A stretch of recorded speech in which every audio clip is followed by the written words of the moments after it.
Governor को पुओ बोली तांको 7 खून माफ। मोहन माझींकर सरकार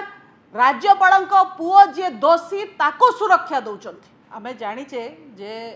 देशर जो विशाल गणतंत्र अच्छी लोकतंत्र अच्छी एवं समस्त देशवासी सुरक्षा पाई जो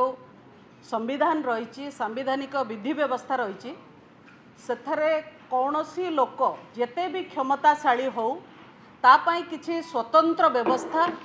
बा स्पेशल प्रिविलेज बा आईन ठू कौनसी एग्जेम्पशन ना से जेते बड़ लोक होता था किंतु आमे देखिले जे गत 7 तारिख रे पुरीर राजभवन ठारे राज्यपालंकर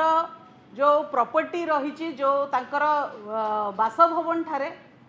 आउ से समय रे जेतेबेले देशर महामहिम राष्ट्रपति